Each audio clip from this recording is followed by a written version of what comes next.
If you do not like the meal, then do not eat it, but stop accusing my crew. The words cut through the first-class cabin with enough force to turn nearly every head toward Marcus Bennett. He sat perfectly still in seat 3A, one hand resting beside a dinner tray he had barely touched.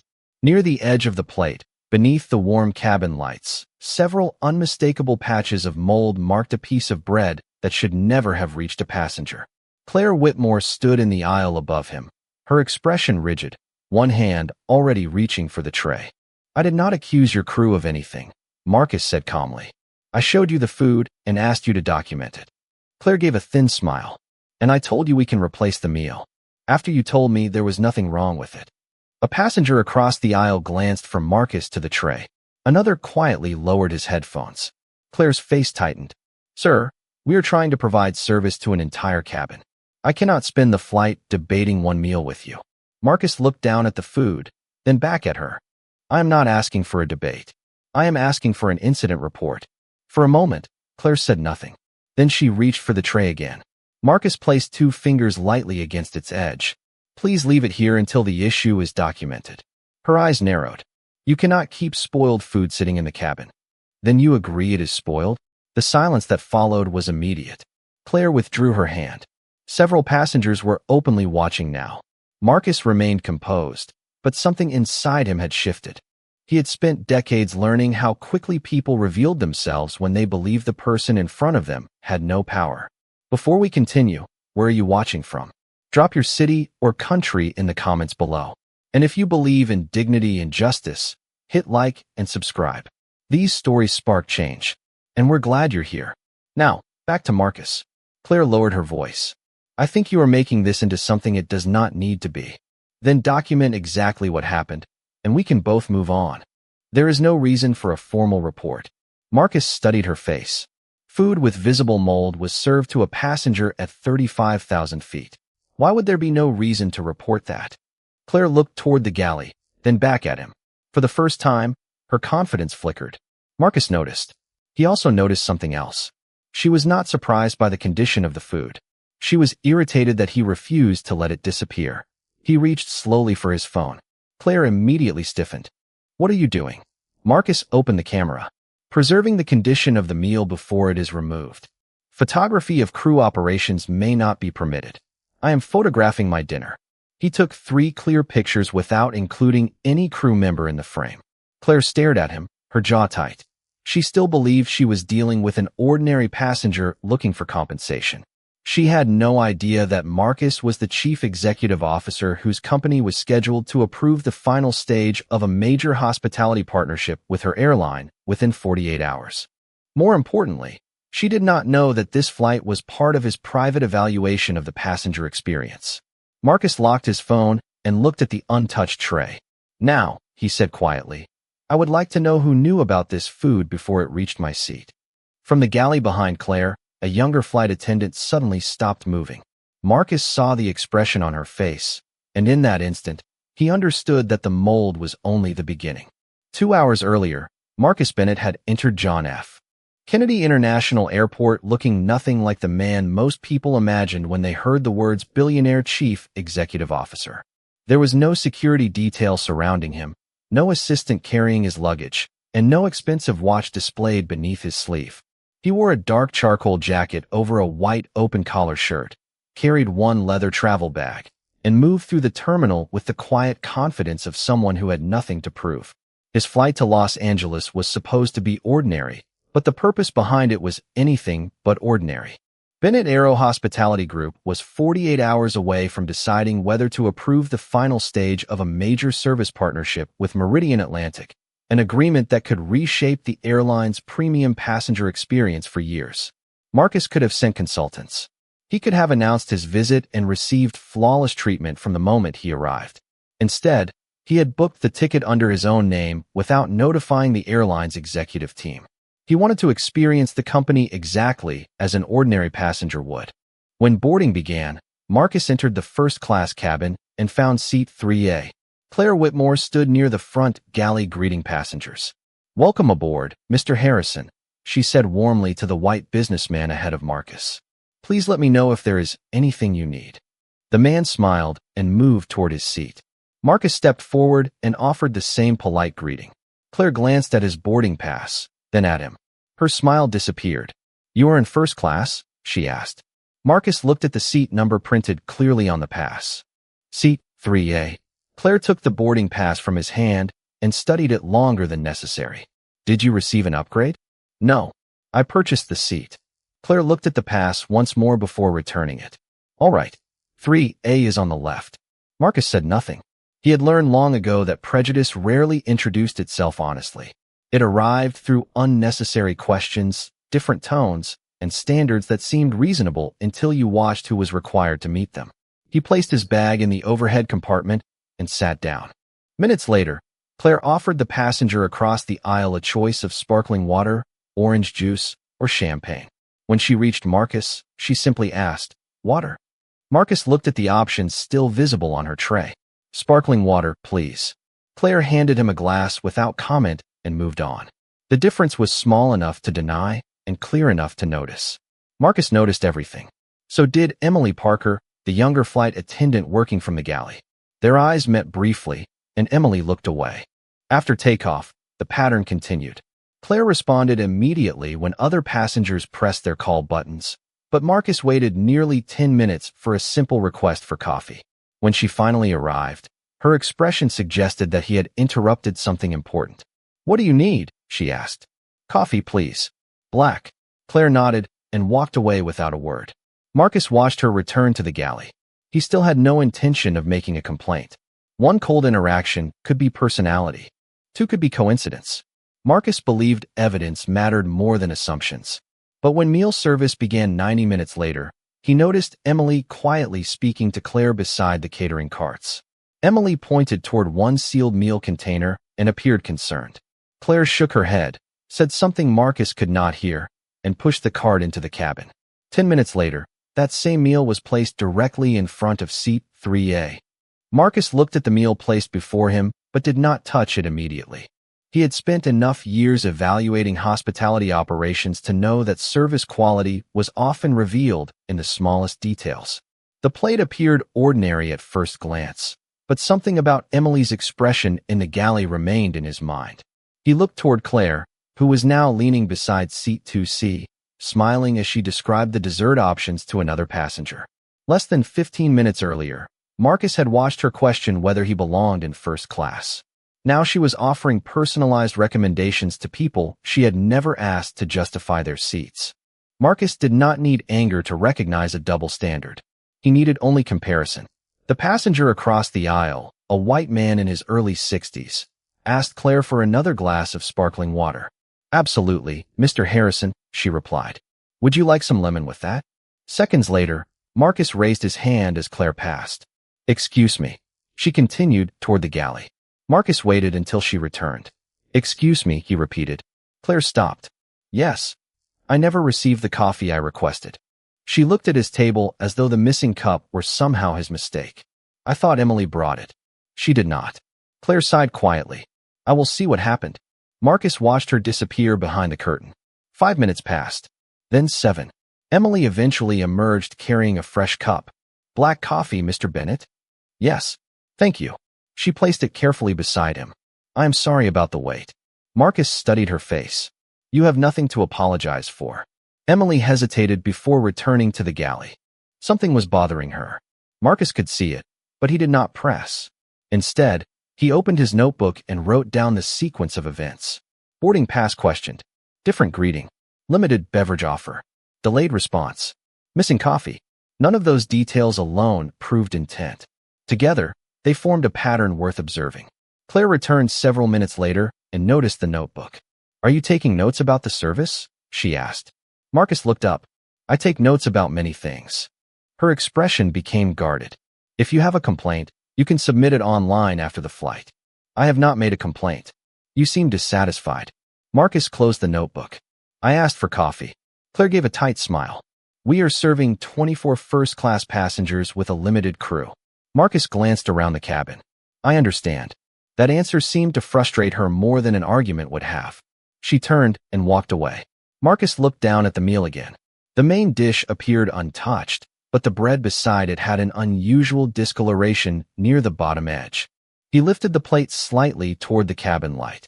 There, beneath the fold of the napkin, were several pale green patches spreading across the crust. Marcus set the plate down immediately. Across the aisle, Mr. Harrison noticed his expression. "Something wrong?" he asked. Marcus pointed discreetly toward the bread. The man's face changed. "You should not eat that." "I was not planning to." Marcus pressed the service button. Claire appeared less than a minute later, faster than she had responded to any of his previous requests.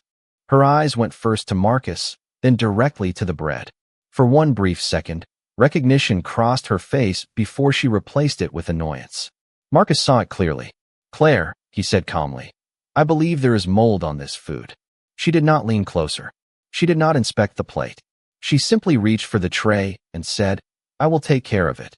Marcus kept his hand beside the tray. "Before you remove it, I would like you to confirm what you see." Claire's expression hardened. "Mr. Bennett, sometimes bread develops harmless discoloration during storage." Marcus looked at the green patches, then back at her. "Then you should have no problem documenting it." Behind Claire, Emily had stopped in the galley doorway again. This time, the concern on her face was impossible to miss. Marcus kept his eyes on Claire. "I am not asking you to agree with me," he said. "I am asking you to inspect the food before you remove it." Claire glanced toward the passengers nearby, clearly aware that the conversation was attracting attention.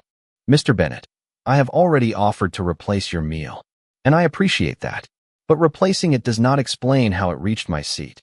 Claire folded her hands in front of her. "Catering prepares the meals. The cabin crew serves what is provided. Then the catering issue should be documented. There is no confirmed issue." Marcus looked down at the bread. The pale green patches remained clearly visible beneath the cabin light. Mr. Harrison leaned slightly into the aisle. "I can see it from here," he said. Claire turned toward him, and her expression softened instantly. "Sir, we are handling the situation." Marcus noticed the difference. She had challenged his observation without even examining the food, yet the moment another passenger confirmed it, her tone became careful and professional. Claire finally leaned closer to the tray. Her eyes rested on the bread for less than 2 seconds. "It could be a flour discoloration." Marcus nodded slowly. "Then please bring the package information or ask whoever is responsible for food safety procedures to verify that." Claire straightened. "We are in the middle of meal service." "I understand." "Then you understand that I cannot stop serving the entire cabin because you are uncomfortable with one piece of bread." Marcus remained quiet for a moment. "I did not ask you to stop serving the cabin." Claire looked away. Marcus continued. "I asked you to document potentially spoiled food." Emily stepped halfway out of the galley. "Claire, I can take a look at it." Claire turned sharply. "I have this handled." Emily stopped. Marcus watched the exchange carefully. "Was there a concern about this meal before it was served?" he asked. Claire immediately answered, "No." Emily's expression changed. Marcus looked toward her. "Emily." Claire stepped between Marcus and the galley doorway. "She is working. Please do not involve another crew member in this." Marcus leaned back in his seat. "I asked one question." Claire lowered her voice. "And I am telling you there was no issue with the meal before it reached you." Marcus studied her face. "Then why did Emily point to that container before you brought the card into the cabin?" Claire went completely still. For the first time, she seemed to understand how closely Marcus had been observing everything. "You misunderstood what you saw." "That is possible," Marcus replied. "Which is why I am asking." Claire reached for the tray again. "I am removing this now." Marcus picked up his phone before she could touch it and photographed the bread from several angles. Claire's face hardened. "That is unnecessary. If there is nothing wrong with the food, the photographs should not concern anyone." Mr. Harrison looked away, hiding a faint smile. Emily remained silent, but her discomfort was growing more obvious. Claire stood upright. "I will bring you another meal." "Thank you." "And the incident report?" "There will be no incident report unless the lead crew determines one is necessary." Marcus looked directly at her. "Who is the lead crew member responsible for cabin service?" Claire hesitated. "I am." The answer explained more than she intended. Marcus nodded and placed his phone beside his notebook. "Then I am formally asking you to record that a passenger reported visible mold on food served in first class." Claire stared at him. "And I am telling you that I do not believe that is what you are looking at." Marcus pointed toward the tray. Then leave it here until someone else can verify it. The calmness in his voice seemed to make her more frustrated. She glanced toward the galley, where Emily was still watching. Then Claire said something that changed the entire situation. "You were warned about this batch before service," Emily said quietly. Claire turned toward her. The cabin seemed to fall silent. Emily swallowed but did not look away. "I told you one of the bread packages had a broken seal," she continued. "You told me to serve the meals anyway." Marcus looked from Emily to Claire. The problem was no longer whether one passenger had received a bad meal. Someone had raised a warning before the first tray ever left the galley. Claire turned toward Emily so quickly that several passengers noticed. "That is not what happened," she said.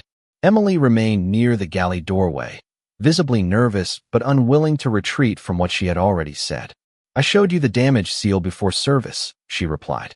"You said catering probably packed it that way and told me we were already behind schedule." Claire lowered her voice. "A damaged seal does not mean the food was spoiled."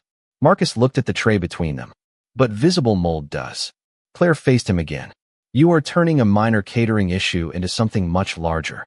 I have done nothing except ask you to document what was served. And I have offered you another meal." Marcus nodded. After denying there was a problem, refusing to inspect it properly, and refusing to create a report, Claire's expression tightened. Some passengers know exactly how to create a scene when they want compensation. The sentence landed differently from everything she had said before. Marcus remained still. "What compensation have I requested?" Claire hesitated. "I am speaking generally. You were looking directly at me." Mr. Harrison shifted in his seat across the aisle. Emily looked down for a moment. Marcus continued. "I have not asked for money, miles, a refund, or an upgrade. I asked for safe food and an accurate record." Claire reached for the tray again. "I am removing this from the cabin." Marcus did not touch her or block the aisle. He simply lifted his phone and photographed the meal once more. "The condition is documented. You may remove it now." Claire took the tray and turned toward the galley. Marcus watched carefully as she carried it away. Then he opened his notebook and wrote down the exact time. A minute later, Emily approached with a sealed bottle of water. "Mr. Bennett," she said quietly, "I am sorry." Marcus looked up. "You do not need to apologize for someone else's decision." Emily glanced toward the galley. "I should have said something sooner. You said something before the meal was served." "Not strongly enough." Marcus studied her expression. "Was that the only damaged package?" Emily did not answer immediately. That silence told him enough to ask again. "Emily, are other passengers eating food from the same batch?" Her face tightened. "I do not know whether the meals are affected. That is not what I asked." She took a slow breath. "There were several bread packages in the same catering container. I only saw one broken seal, but Claire told me not to delay service while we checked the rest." Marcus looked around the cabin. Some passengers were still eating. His concern was no longer personal. "The remaining packages need to be checked." Emily nodded. "I agree." Claire appeared from the galley before she could say more. "Emily, I need you in the back cabin." Emily turned. "We should inspect the remaining bread first." Claire's face hardened. "I gave you an instruction." Marcus watched the younger flight attendant hesitate between authority and responsibility.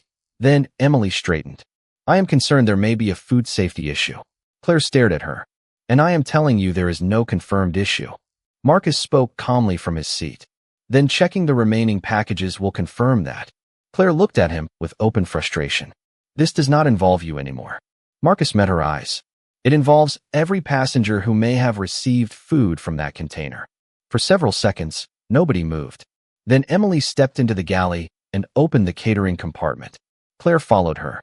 Marcus could not see everything from his seat, but he saw Emily remove one bread package, then another.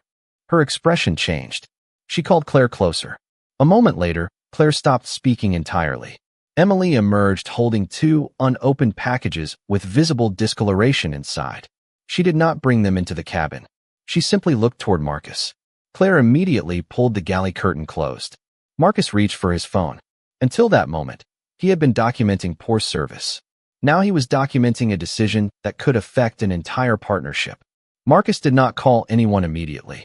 He watched the closed galley curtain and listened to the quiet movement behind it. The cabin had changed. Passengers who had noticed the confrontation were now looking at their own meal trays with uncertainty. Mr. Harrison pushed his bread aside without touching it. A woman too rose back, quietly did the same. Marcus understood how quickly concern could become panic, and he had no intention of creating that. "There is no reason to alarm anyone," he said calmly when Mr. Harrison looked toward him. "The crew needs to inspect the remaining items first." Behind the curtain, Claire and Emily spoke in low voices. Marcus could not hear every word, but he heard Claire say, "We are not turning this into an emergency." Emily answered, "Nobody said it was an emergency. We need to document the catering issue." A few seconds later, the curtain opened. Emily emerged carrying an empty service container, while Claire followed with a controlled expression. "We are replacing the bread service as a precaution," Claire announced to the cabin. "There is no confirmed food safety concern." Marcus looked at her. "Have you inspected every package?"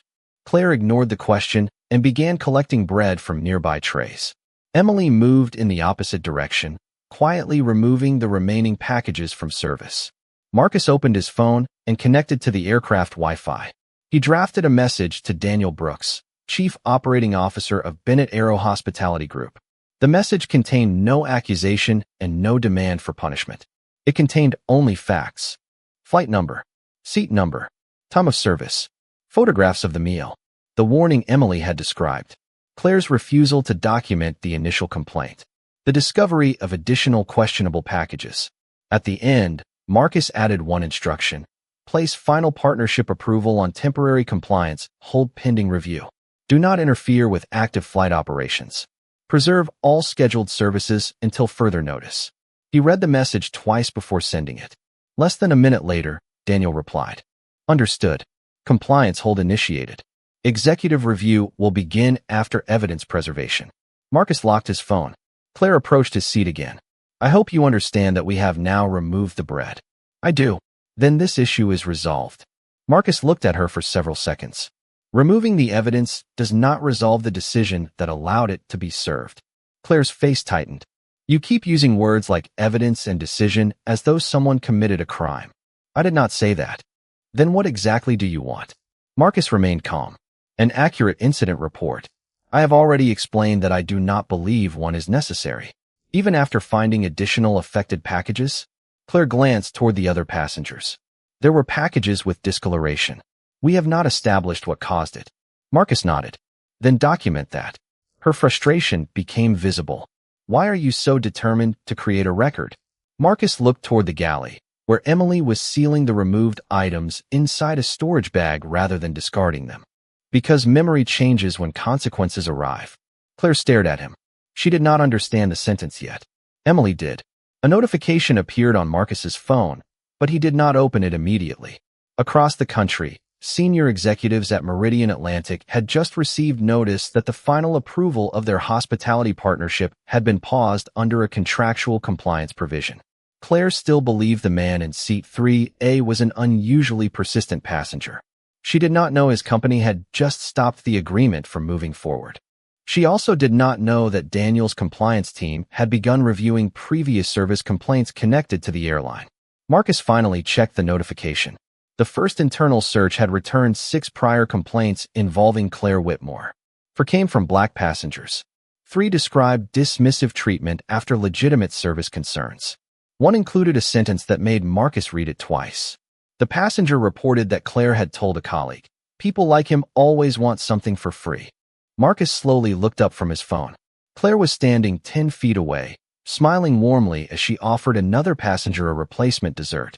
For the first time, Marcus understood that the spoiled food might have exposed something far more difficult to remove than mold.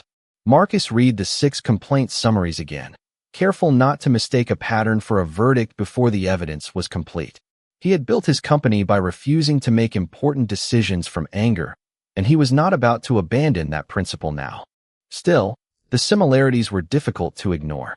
Passengers described being questioned more aggressively, dismissed when raising legitimate concerns, and treated as though requesting basic service was an attempt to gain something for free. Marcus sent Daniel a short reply. Preserve every complaint. Verify outcomes and supporting records. No conclusions until compliance completes the review. Then he placed his phone face down. Across the cabin, Claire continued working as if nothing significant had happened.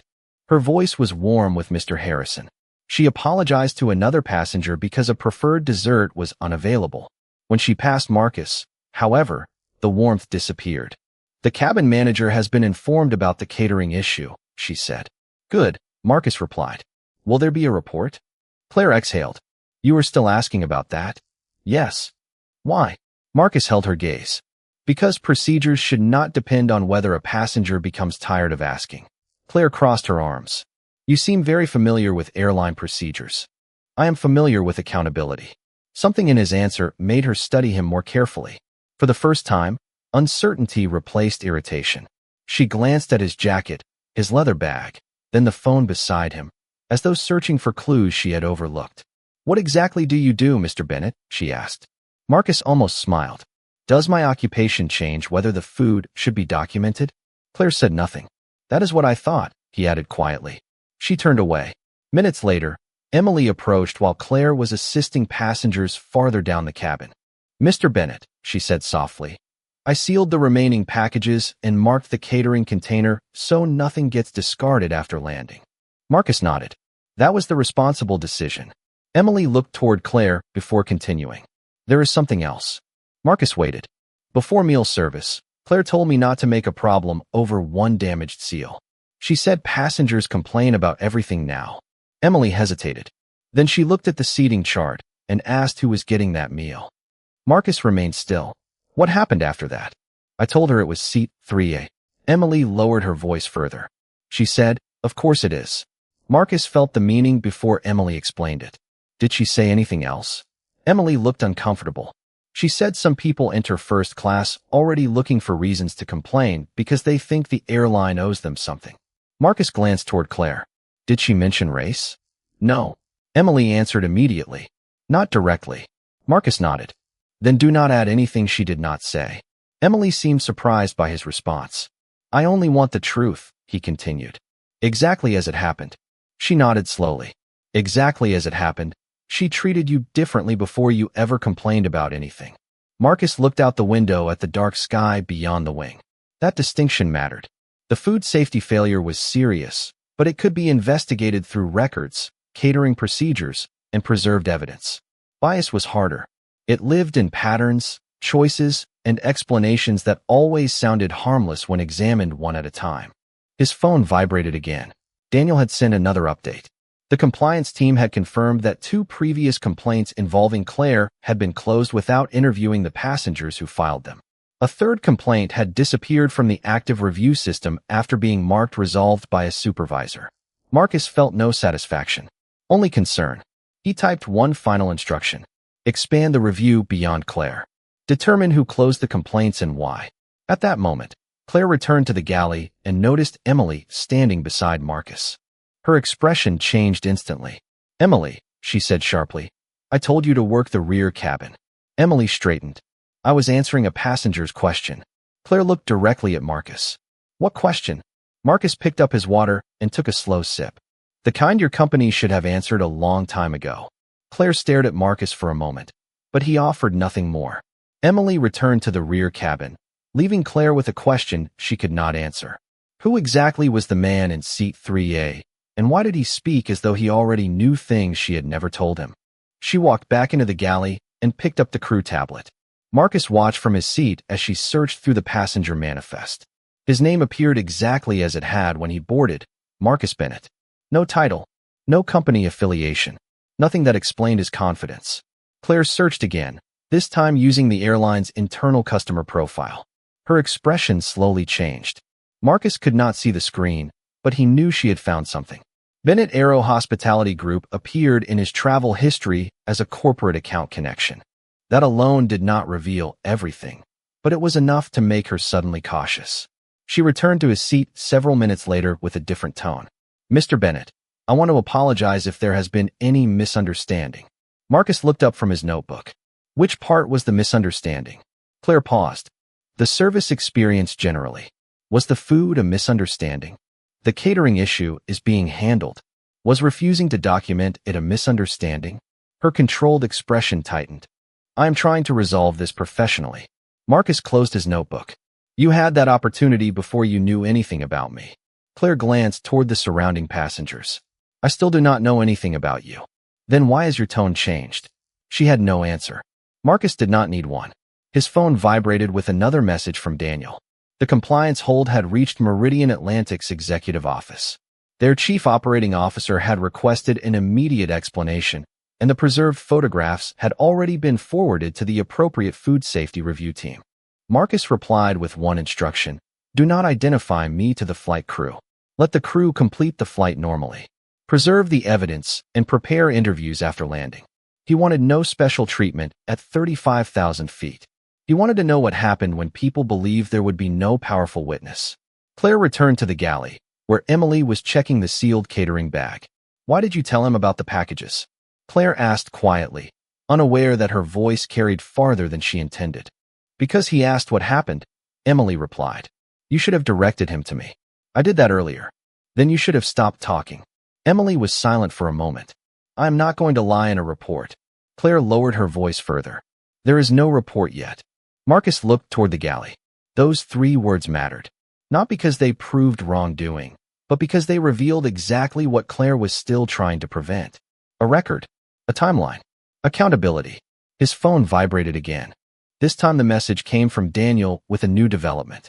Corporate compliance had reviewed the catering chain for the flight and discovered that a ground employee had submitted a quality concern before departure. The notice had been logged electronically and forwarded to the senior cabin crew device before boarding was completed.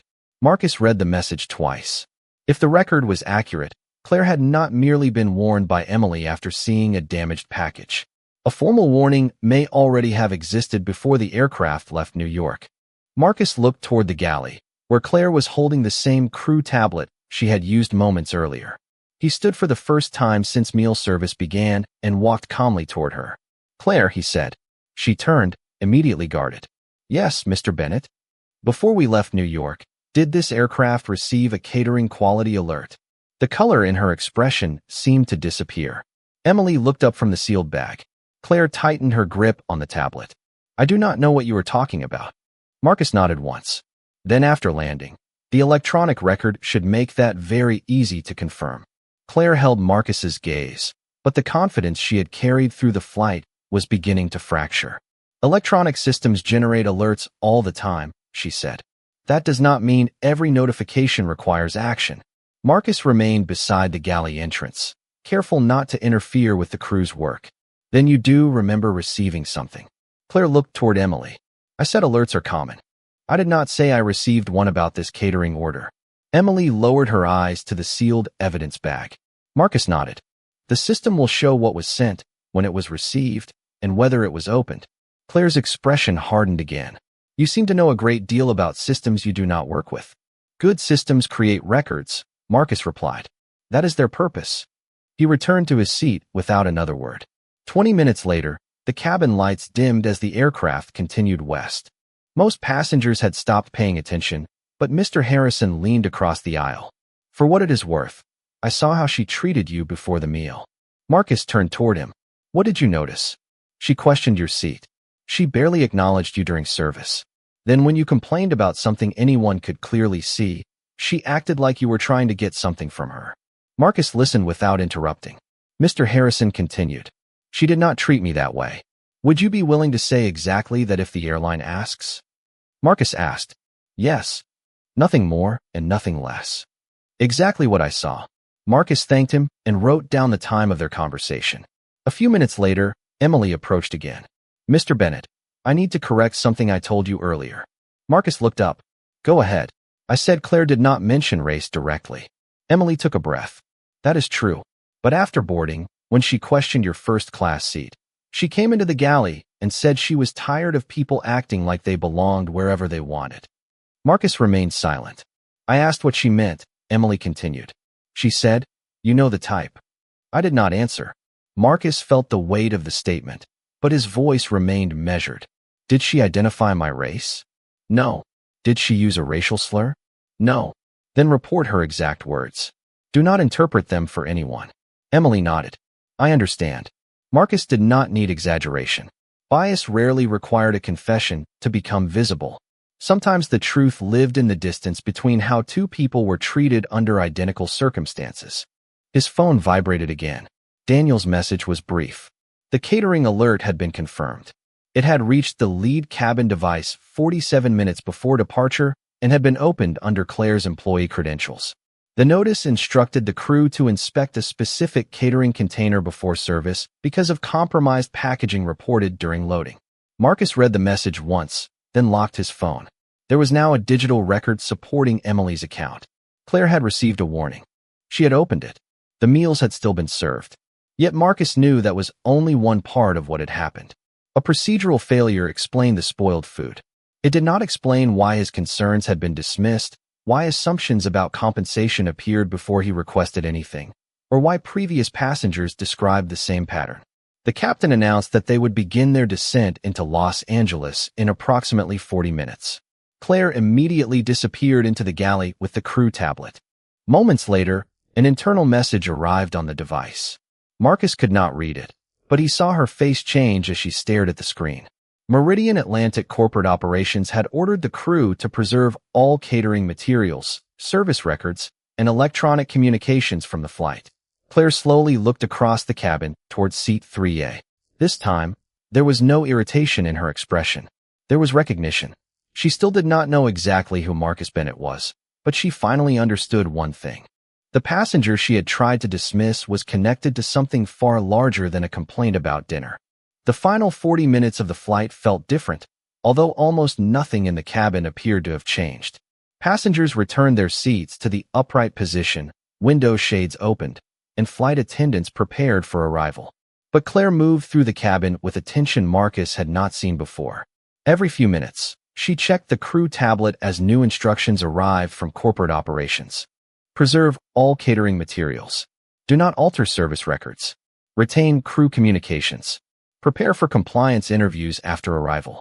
None of those instructions mentioned Marcus by name, but Claire kept looking towards seat 3A. Finally, she approached him. "Mr. Bennett, may I speak with you privately for a moment?" Marcus looked around the first-class cabin. "We are already speaking." Claire lowered her voice. "Corporate operations has contacted the crew regarding your complaint." "Regarding the incident," Marcus corrected calmly. "I have not submitted a formal complaint yet." Claire blinked. "Then how would corporate operations know about this?" Marcus held her gaze. "That is a question you should ask them." She stood there for another second. "Are you connected to Meridian Atlantic?" "I am a passenger on Meridian Atlantic." "That is not what I asked." Marcus almost smiled at the irony. Hours earlier, Claire had questioned whether he belonged in first class. Now she wanted him to prove that he belonged somewhere much higher. "My identity should not determine whether your procedures matter," he said. Claire's expression tightened. "I am trying to understand what is happening." "So, was I when you served me spoiled food and refused to document it?" Claire looked toward Emily, who was securing the cabin for landing.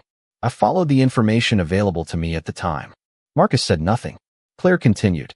"If Emily misunderstood an instruction, that will be addressed internally." Marcus's eyes narrowed slightly. "Emily did not open the catering alert under your employee credentials." Claire went silent. The aircraft seemed suddenly quieter around them. "How do you know about that?" she asked. Marcus answered with the same calm voice he had used throughout the flight. "Because records exist." Claire stepped back. For the first time, she understood that Marcus had access to information beyond anything an ordinary passenger could obtain during a flight. She returned to the galley without another word. Minutes later, the captain announced their descent into Los Angeles. Marcus looked through the window as the city lights appeared below. His phone received one final message from Daniel before connectivity became unreliable. Meridian Atlantic's Chief Operating Officer, General Counsel, Head of Compliance, and Food Safety Director would be waiting at the gate. Daniel had also confirmed that no employment decisions would be made until interviews and evidence review were completed. Marcus approved that approach immediately. Accountability without due process was simply another form of unfairness. Across the aisle, Mr. Harrison quietly handed Marcus a business card. "If anyone needs a witness, call me." Marcus accepted it. "Thank you." Emily passed through the cabin for the final safety check. When she reached Marcus, he spoke quietly. "Keep telling the truth exactly as you remember it." Emily nodded. "I will." The aircraft touched down and began taxiing toward the terminal. Claire remained in the forward galley, staring through the small window in the boarding door. As the aircraft approached its assigned gate, several people in business attire became visible through the terminal glass. Claire recognized two of them immediately. Senior executives rarely waited personally for arriving flights. Her face changed when she saw the airline's chief operating officer standing among them. Then a black sedan stopped on the service road below, and Daniel Brooks stepped out with two members of Bennett Aero Hospitality Group's compliance team. Claire slowly turned toward the first-class cabin. Marcus was calmly putting on his jacket. The aircraft had not even reached the gate, but the truth was already waiting on the other side of the door. The aircraft door opened, but nobody rushed forward. Claire stood beside the exit wearing the professional smile she had used thousands of times before, except now it looked fragile. The first passengers gathered their belongings and moved toward the jet bridge. Marcus remained in seat 3A until the aisle cleared. He had no interest in creating a spectacle. Mr. Harrison paused before leaving and gave him a quiet nod. Emily remained near the galley, guarding the sealed catering materials exactly as corporate operations had instructed. When Marcus finally stepped into the jet bridge, Claire followed several feet behind him. At the terminal entrance, Meridian Atlantic's chief operating officer, Rebecca Lawson, was waiting with the airline's general counsel, compliance director, and food safety director. Daniel Brooks stood beside them with two members of Bennett Aero Hospitality Group's compliance team. Claire stopped walking. Rebecca stepped forward. Mr. Bennett, I am Rebecca Lawson. On behalf of Meridian Atlantic, I want to apologize for what occurred on this flight. Marcus shook her hand. Thank you, Ms. Lawson. But before anyone apologizes, preserve the evidence and speak with everyone who witnessed what happened. Rebecca nodded. That process has already begun. Claire stared at Marcus, then at Daniel. The pieces finally came together. Daniel approached. Marcus, the partnership approval remains on hold exactly as you requested. Claire's face lost what little composure remained. Partnership? She asked quietly. Rebecca turned toward her. Ms. Whitmore, this is Marcus Bennett, founder and chief executive officer of Bennett Aero Hospitality Group. Silence settled over the small group. Marcus did not look triumphant. He simply watched Claire absorb the information she had never considered important when he was only a passenger asking for coffee, respectful treatment, and safe food. Your company? Claire asked. Marcus answered calmly. My company is conducting the final compliance evaluation connected to the proposed hospitality partnership.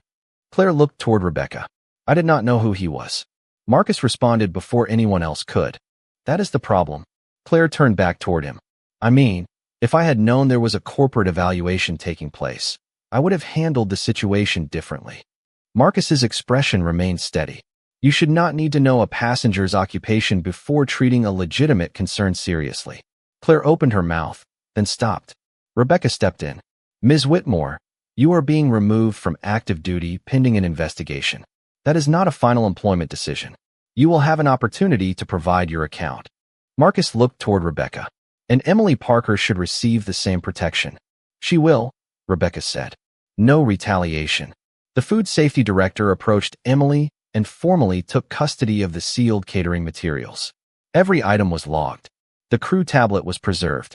Electronic records had already been copied. Marcus handed his photographs to compliance and provided the exact timeline from his notebook.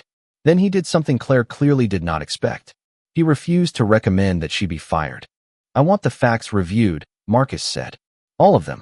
The catering warning, the decisions made on board, the previous complaints, and how those complaints were handled. Daniel nodded. The review has already expanded. Rebecca's expression became serious. We found irregularities in several closed cases. Claire looked toward her. What cases? Nobody answered immediately. Marcus understood that the moment was larger than one employee now. Someone had received previous complaints. Someone had closed them without proper interviews. Someone had allowed a pattern to disappear into paperwork. Claire finally looked at Marcus. Are you trying to destroy my career? Marcus shook his head. No, I am asking your company to determine whether your choices meet the standards expected of someone responsible for passengers. Claire's eyes dropped. Marcus continued toward the terminal with Daniel beside him. Behind them, compliance officers began separate interviews with Claire and Emily. Daniel waited until they were out of hearing range before speaking. There is something else you need to know. Marcus stopped. What did you find? Daniel handed him a tablet displaying the preliminary complaint review. Claire did not close those earlier complaints. Marcus looked at him. Daniel's expression was grave. Her supervisor did. And according to the records, he was warned about the pattern more than a year ago. Marcus studied the tablet as he and Daniel walked toward a private conference room near the terminal offices. The preliminary records showed a pattern that had been hidden behind routine administrative language. Complaints had been marked resolved without passenger interviews. Notes describing unequal treatment had been reduced to simple service misunderstandings. In one case, a passenger had requested follow-up 3 times and never received a response. Claire's supervisor, regional in-flight manager Thomas Caldwell, had approved each closure. "How many complaints are we talking about?" Marcus asked. 6 directly connected to Claire, Daniel replied. But compliance found 11 more involving similar handling under Caldwell's supervision. Marcus stopped walking. Similar handling does not mean similar misconduct. Agreed. That is why they are reviewing each case separately. Marcus nodded. Good. No assumptions. No shortcuts. Inside the conference room, Rebecca Lawson joined them with the airline's general counsel and compliance director. The food safety review had already confirmed that the catering alert was genuine. It had been delivered to the lead cabin device before departure, opened under Claire's credentials, and left without the required inspection confirmation. The preserved bread packages showed visible spoilage and were being sent for formal testing. Emily's statement matched the electronic timeline. So did Marcus's photographs and notes. Claire had also acknowledged during her interview that she saw the alert, but believed the damaged packaging did not justify delaying service. Then Rebecca placed another document on the table. "Her explanation for how she treated you is more complicated," she said. Marcus looked at the page. Complicated does not mean unclear. Rebecca nodded. Claire denies racial bias. However, witness statements confirm that she questioned your first-class seat without operational reason, provided noticeably different service, dismissed your complaint before examining the food, and suggested you were seeking compensation despite you never requesting any. Daniel added. The previous complaints described nearly identical assumptions. Marcus leaned back. And Caldwell? The compliance director answered. He admitted he closed several complaints because he considered them subjective and difficult to prove. He did not conduct the interviews required by company policy. Marcus looked around the table. Then this is not one employee's failure. Nobody disagreed. The investigation continued through the evening and expanded over the following days. Meridian Atlantic interviewed passengers, crew members, supervisors, and former complainants. The food safety findings confirmed that the affected catering items should never have been served. The internal review also concluded that Claire had violated reporting procedures, disregarded a documented inspection alert, attempted to minimize a legitimate passenger concern, and demonstrated a sustained pattern of unequal professional treatment. After the required employment review and appeal process, Meridian Atlantic terminated her employment. Caldwell was removed from management and later separated from the company after investigators determined that he had repeatedly failed to investigate complaints according to policy. Marcus did not celebrate either decision. He had never wanted a public execution disguised as accountability. He wanted standards that meant the same thing whether the passenger was a billionaire or someone saving for years to afford one flight. Emily received formal protection from retaliation and was invited to help redesign the airline's cabin reporting procedures. The partnership remained frozen until Meridian Atlantic accepted independent oversight of its complaint system, mandatory food safety verification for flag catering deliveries, and regular audits of service complaints for patterns of unequal treatment. 3 weeks later, Rebecca called Marcus personally. "We have accepted every condition," she said. Marcus looked through the windows of his Manhattan office at the city below. "Then the partnership can move forward to final review." Rebecca was silent for a moment. "You could have ended this agreement completely." "I could have," Marcus replied. "But punishment without correction only changes who is afraid. It does not change the system." After the call ended, Daniel entered carrying the final investigation summary. "There is one more thing," he said. Marcus looked up. Daniel placed a letter on the desk. It had been written by a passenger whose complaint had been closed 14 months earlier. The final sentence was simple. "For the first time, someone finally believed me." Marcus read it twice. Then he understood that the most important passenger on that flight had never been sitting in seat 3A. 3 months later, Marcus Bennett returned to John F. Kennedy International Airport for another Meridian Atlantic flight to Los Angeles. This time, nobody from the airline had been told when he would arrive. He wanted it that way. He walked through the terminal carrying the same leather travel bag, wearing a simple dark jacket, and watching the ordinary details that most executives only encountered through reports. At the gate, a family asked a question about seating and received a patient explanation. An older passenger needed additional time to board and was assisted without being rushed. Nothing about those moments was dramatic, but Marcus understood that real change rarely announced itself with applause. It appeared in ordinary moments handled correctly. When he entered the first-class cabin, Emily Parker was standing near the galley. Her face brightened with recognition. "Welcome aboard, Mr. Bennett." Marcus smiled. "Good to see you, Emily." She now wore a small training insignia beside her name badge. After the investigation, Meridian Atlantic had invited her to join a new cabin safety and passenger advocacy program while continuing her regular flight duties. "How is the new reporting system?" Marcus asked. "Faster," Emily replied, "and harder for complaints to disappear." "That matters more than faster." She nodded. Marcus settled into seat 3A. The coincidence was not lost on him. Before departure, a flight attendant offered every passenger the same beverage choices. Nobody questioned whether Marcus belonged in the cabin. Nobody treated basic courtesy as something he had to earn. During meal service, Emily stopped beside his seat. "You might appreciate this," she said. Every catering container on this flight was electronically verified before boarding. Marcus looked toward the galley. "Because of the new procedure?" "Because people finally follow it." Marcus smiled faintly. "Procedures only matter when people do." The flight continued west beneath a clear afternoon sky. Somewhere over Colorado, Marcus opened the letter from the passenger whose complaint had once been ignored. He had carried a copy with him for weeks. "For the first time, someone finally believed me." Those words had stayed with him because they explained why the experience had mattered. Marcus had possessed resources that most passengers would never have. He had executives who answered his calls, attorneys who understood contracts, and a company powerful enough to pause a major partnership. But dignity should never depend on leverage.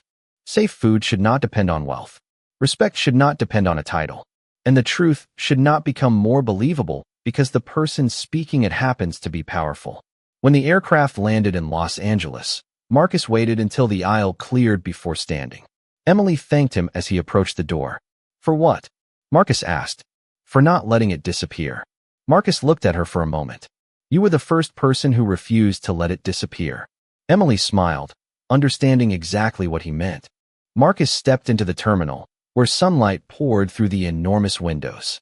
There were no executives waiting this time. No compliance officers. No tense faces searching for answers. Just travelers moving toward their destinations. That was exactly how Marcus wanted it. He paused near the window and watched another aircraft pull away from the gate. Claire had lost her position because of choices confirmed through a fair investigation. Her supervisor had faced consequences because silence had become part of the problem. But Marcus knew their departures were not the real ending. The real ending was the passenger who would complain tomorrow and be heard the first time. It was the employee who could report a concern without fearing retaliation. It was the black traveler who could sit in first class without being asked, directly or indirectly, to prove that he belonged there. Marcus adjusted the strap of his travel bag and continued through the terminal. He had learned long ago that power was easiest to recognize when someone used it to punish.